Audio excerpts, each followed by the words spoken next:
మల్లన్న ప్రశ్నించే గొంతుక కాబట్టి శాసనమండలికి పంపించాలని కాంగ్రెస్ పార్టీ అధ్యక్షుడు చెవిటి వెంకన్న యాదవ్ అన్నారు.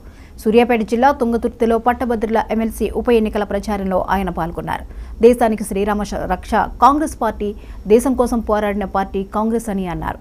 తీన్మార్ మల్లన్నను భారీ మెజార్టీతో గెలవబోతున్నారని ధీమా వ్యక్తం చేశారు. పట్టభద్రులు తన మొదటి ప్రాధాన్యత ఓటును మల్లన్నకు వేసి గెలిపించాలని కోరారు.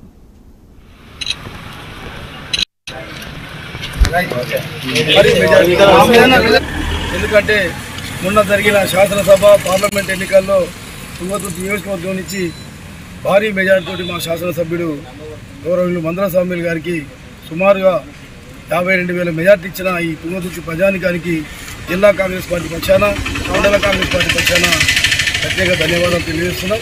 ఎందుకు తీర్మార్ మల్లన్నకు ఓటేయాలి? తీర్మార్ మల్లన్న ఒక ప్రశ్నించే గొంతుగా ఈనాడు కూడా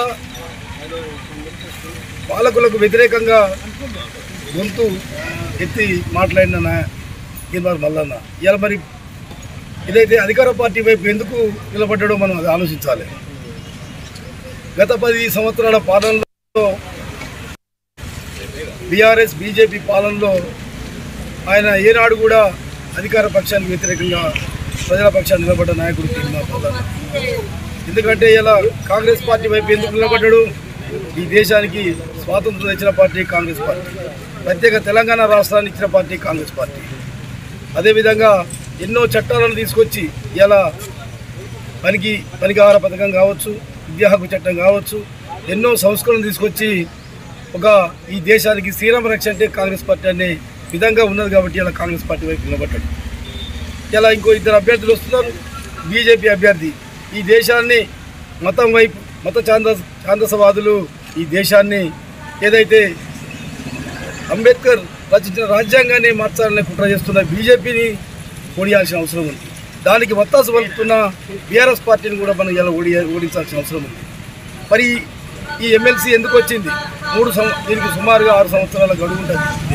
ఇలా 3 సంవత్సరాలకే ఎందుకు వచ్చిందంటే ఆనాడు పల్లా రాజేశ్వరరెడ్డి డబ్బులతో సెకండ్ ప్రాధాన్యత ఒకటి గెలిచిండు. ఆనాడు తీర్మార్ మల్లన్న చుక్కలు చూపించిండు పల్లా రాజేశ్వరరెడ్డికి.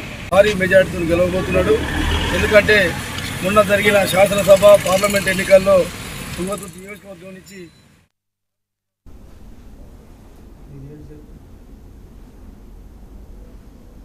ఇవి ఇప్పటివరకు అప్డేట్స్. మరి